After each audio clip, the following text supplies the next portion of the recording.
शादी समारोह अगले चैप्टर का टाइटल। गेट पर ही किशन प्रताप सिंह, राम और देव सभी बारातियों का स्वागत फूलमाला और पाग के साथ करते हैं। धीरे धीरे सभी बाराती अंदर आ जाते हैं। वहां सबसे पहले सभी को पानी, फिर ठंडा नाश्ता और चाय सर्व किया जाता है। विशाल भी अपने पापा के साथ स्टेज पर बैठा होता है और उसके बाकी दोस्त सब नीचे चेयर्स पर बैठे होते हैं। विशाल वीर को ढूंढ रहा होता है, पर वीर सभी को ये बताने में व्यस्त रहता है कि क्या कैसे सब कुछ करना है। सभी बारातियों का स्वागत बड़े जोर शोर से किया जाता है।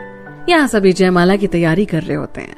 इतने में वीर को कोई बुलाता है कि विशाल उसे ढूंढ रहा है और वीर विशाल से मिलने जाता है। वीर विशाल से हाथ जोड़कर पूछता है, क्या हाल है विशाल जी? विशाल, वीर ये क्या बात हुई और ये हाथ क्यों जोड़ रखा है? और दोनों गले मिल जाते हैं। विशाल बोला, हम दोस्त हैं वीर, तो ये फॉर्मेलिटी बंद निभाई है। इतने में ही विशाल के सभी दोस्त और कजिन्स वीर से मिलने आते हैं और कुछ देर वीर उन सबसे बातें वहीं पर खड़े होकर करने लग जाता है। फिर रोहित आता है और वीर को ले जाता है अपने साथ। रोहित, वीर जयमाला की तैयारी हो गई? वीर, हाँ ब्रो। और वो किसी को कुछ बताता है। जैसे ही रजनी सबके साथ कमरे से बाहर आती है तो एक फूल वाला रजनी के आगे फूल बिछाते हुए चलता रहता है। स्टेज के पास पहुंचने पर विशाल अपना हाथ रजनी की तरफ बढ़ा देता है और रजनी स्टेज पर जाती है। वहां हंसी मजाक के साथ जयमाला की रस्म पूरी होती है और जैसे ही विशाल रजनी के गले में माला डालता है, ऊपर से गुलाब की पंखुड़ियां बरसने लगती हैं। फिर विशाल और रजनी वहीं स्टेज पर बने चेयर्स पर बैठ जाते हैं, जहां सभी बारी बारी से आते हैं और फोटोज खिंचवाते हैं। अंत में वीर भी जाता है और दोनों के साथ फोटो लेकर वापस आ जाता है। उसके बाद रजनी अब अंदर आ जाती है और थोड़ी देर के बाद विशाल को भी सभी अंदर लेकर जाते हैं, जहां कुछ रस्में चल रही होती हैं। उसके बाद विशाल अपने दोस्तों के साथ स्टेज पर ही फिर आकर बैठ जाता है। सभी रजनी की तारीफ कर रहे थे। इधर वीर भी अब बारातियों के खाने का इंतजाम देख रहा होता है। इतने में ही दालान से बहुत सारी गाड़ियां एक साथ रुकती हैं। उनकी आवाज सुनकर वीर बाहर की तरफ जाता है, जहां उनके वहां के MP और MLA आए हैं। वीर और किशन प्रताप सिंह उन दोनों का स्वागत करते हैं और उन्हें आदर सहित बिठाते हैं। इसी बीच वहां के पुलिस के बड़े बड़े अधिकारी भी आते हैं। वीर को सबके आने की उम्मीद पहले से ही थी, तो सभी के लिए नाश्ते का प्रबंध करवाता है। उसके बाद वो सबको बाकी मेहमानों के साथ छोड़कर अंदर आ जाता है। घर के दूसरी तरफ सबके खाने की व्यवस्था थी। वीर सभी बारातियों और बाकी के गेस्ट को लेकर खाने की जगह पर बैठ जाता है। आज भी हमारे यहाँ पर बारातियों को बिठाकर खुद से सर्व करके खिलाया जाता है। सभी बैठ जाते हैं और फिर खाने का दौर शुरू होता है। एक टेबल पर सिर्फ एक व्यक्ति बैठा होता है और कुछ ही देर में उसके सामने 56 तरह के व्यंजन परोस दिए जाते हैं। सब खाना शुरू करते हैं और सबकी जुबान पर एक ही बात थी कि खाना इससे बेहतरीन उन्होंने आज तक नहीं खाया। तकरीबन 2 घंटे तक ये दौर चलता रहा और इसी बीच कई तरीके की मिठाई, सब्जियां सब आती रही। सभी बड़े आनंद से खाने का लुत्फ उठा रहे थे। इधर आंगन में शादी की रस्में भी निभाई जा रही थी। सब कुछ सही चल रहा था। जब सबका खाना पीना खत्म हो जाता है तो बाराती सब दालान की तरफ चले जाते हैं, जहां बड़े पापा, देव और राम सभी को पान, सुपारी और उनके लिए लाए हुए कपड़े देते हैं।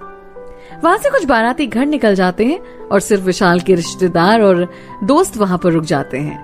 फिर MP, MLA और बाकी अधिकारी भी रजनी और विशाल को आशीर्वाद देकर वीर से विदा लेते हैं। वीर सबको हाथ जोड़कर आने के लिए धन्यवाद देता है। सबको बाहर तक छोड़कर आता है। इसी बीच श्रुति वीर के पास आती है। श्रुति बोली, वीर वो कुछ देर में लावा फेंकने वाली रस्म है, तो रजनी दीदी आपको बुला रही हैं। वीर, ठीक है हम आते हैं। श्रुति बोली, और सुनो वो कपड़े चेंज कर लो, कुर्ता आपके कमरे में ही रख दिया है, तो चेंज करके आइए जल्दी से। वीर वहां से अपने कमरे की तरफ जाता है, जहां वो श्रुति के पसंद वाले कपड़े पहनता है। श्रुति वीर को आवाज देते हुए, वीर क्या हुआ? श्रुति कहती है, आइए सब बुला रहे हैं रस्म के लिए। और श्रुति वीर को कहती है कि कुर्ता जच रहा है और अपनी आंखों से थोड़ा सा काजल निकालकर उसे एक काला टीका लगा देती है। वीर भी मुस्कुराते हुए बाहर आ जाता है। पंडित जी उसे लावा, चावल से बना होता है ये, लावा देते हैं और वीर उसे लेकर मुट्ठी भरकर रजनी के हाथों में देती है, जिसे रजनी गोल गोल घुमाते हुए विशाल की तरफ फेंक देती है, जिसे विशाल एक कपड़े में लेता है और 5 बार ये दोहराया जाता है। उसके बाद वीर वहीं पीछे बैठ जाता है और शादी की रस्म देखने लगता है। विशाल के दोस्त जिनके साथ रोहित और राजीव भी बैठे होते हैं, वो वीर को अपने पास बुलाते हैं। वीर भी उनके साथ बैठ जाता है और सभी शादी की रस्में देखने लगता है और बीच बीच में एक दूसरे की खिंचाई भी करते रहते हैं। इसी बीच वीर के चाचा उसे आवाज देते हैं और वीर उनके पास जाता है। राम बोले, फिर वो हलवाई सबको एक बार देख लेते, तुम्हारे लिए पूछ रहे थे। वीर समझ जाता है और सीधे अपने कमरे से 4 ब्रांडेड शराब की बोतल लेकर हलवाई को देता है, जिसे पाकर सभी बड़े खुश हो जाते हैं और वीर उनसे कहता है कि और चाहिए तो बता देना। वीर कुछ बॉटल, टेंट, फूल और लाइटिंग वालों को भी दे देता है और वापस रोहित सबके साथ बैठ जाता है। 4 बजे करीब शादी की सभी रस्में खत्म होती हैं और विदाई का वक्त सुबह 5 बजे का था, तो सभी इंतजार करने लगते हैं। इधर विशाल वीर को पास बुलाकर कान में कुछ कहता है और वीर उसके दोस्तों को लेकर अपने कमरे की तरफ जाता है, जहाँ पर वो कुछ शराब की बोतल उन्हें देता है और सभी थोड़ी बहुत शराब पीते हैं और वापस थोड़ी देर में आ जाते हैं। इधर वीर ट्रकों में सामान लोड करवाता है, जिसे लेकर वो विशाल के घर की तरफ चले जाते हैं। अब विदाई का भी वक्त हो चुका था।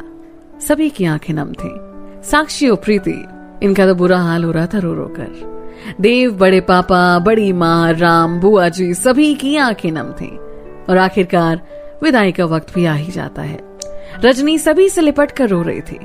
इतने में पंडित जी वीर से कहते हैं कि विदाई का शुभ मुहूर्त हो गया है। वीर रजनी के पास जाता है। उस वक्त उसकी आंखें बिल्कुल शांत थी, चेहरे पर कोई भाव नहीं था। वो रजनी को अपने साथ गाड़ी तक ले जाता है और रजनी उनसे लिपट कर बस रोए जा रही थी। वीर रजनी को गाड़ी में बिठा देता है और वीर विशाल से बोलता है, विशाल हमारी बहन का ख्याल रखना। विशाल, वीर वादा है तुमसे, कभी इनकी आंखों में आंसू नहीं आने दूंगा। वीर और विशाल दोनों गले मिलते हैं और विशाल गाड़ी में बैठ जाता है। गाड़ी भी निकल पड़ती है। वीर विशाल के बाकी दोस्तों और रिश्तेदारों को भी विदा करता है, क्योंकि बाकी किसी को तो इन सब बातों का कोई ख्याल था ही नहीं। राजीव, रोहित, राम चाचा और कविता भी इनके साथ गए थे, जो शाम तक वापस आते। सबके जाने के बाद वीर भी वहीं कुर्सी पर बैठ जाता है और आंखें बंद कर लेता है। उसकी आंखों से भी आंसू बह पड़ते हैं, पर थोड़ी देर के बाद वो खुद को संभालता है और उठकर सीधे किचन की तरफ जाता है, जहां सबके लिए चाय बनती है। सब आंगन में बैठे रो रहे होते हैं और वीर सबके लिए चाय लेकर आता है, सबको समझा बुझाकर, और ये कहकर कि आप लोग रोएंगे तो रजनी भी खुश नहीं होगी। चाय देता है और सबसे कहता है कि आप लोग आराम कीजिए, और धीरे धीरे अपने अपने कमरे में चले जाते हैं। वीर भी अपने कमरे की तरफ जाता है, क्योंकि उस पर भी थकान हावी हो रही थी। वो जाकर एक विस्की की बोतल निकालता है और एक सांस में ही आधी खत्म कर देता है। फिर सिगरेट सुलगाकर पीता है और वापस बाहर आ जाता है। धीरे धीरे वो भी सारे काम निपटाता है। फिर वो सभी को बुलाकर उन सब के जो भी पैसे बचे थे उनको देता है। हलवाई भी बचा हुआ सारा सामान एक जगह रखकर चले जाते हैं और टेंट वाले भी धीरे धीरे अपना सारा सामान खोल रहे थे। वीर किसी को फोन करता है और कुछ देर बाद एक एनजीओ की गाड़ी आती है और वीर उसमें ढेर सारा खाने का सामान रखवा देता है। इधर इन सब कामों को खत्म करते करते 1 बज चुके होते हैं। फिर वो रोहित को फोन करता है। हेलो रोहित। हाँ वीर बोलो। रजनी कैसी है? रोहित, बहुत रो रही थी पर अब शांत है। बात करवा सकता है क्या? रोहित बोला, एक काम कर, रजनी का फोन पता नहीं कहाँ होगा, मैं राजीव से लेकर कविता का नंबर तुझे भेजता हूँ, कर ले बात तू। और रोहित फोन काट देता है। वीर कविता को फोन करता है। हेलो कविता, मैं वीर बोल रहा हूँ। जी बोलिए। रजनी कैसी है? रजनी अब ठीक है। क्या मेरी बात हो सकती है? कविता, रोते रोते अभी सोई है, जब उठेगी तो बात करवा दूंगी। वीर बोला, ठीक है, ख्याल रखना उसका। कविता ठीक है बोलकर फोन काट देती है। वीर भी घर के अंदर आया है, जहां पर सभी बैठे थे। सब उदास थे पर पहले से ठीक हालत में थे। वीर को बड़े पापा बुलाते हैं।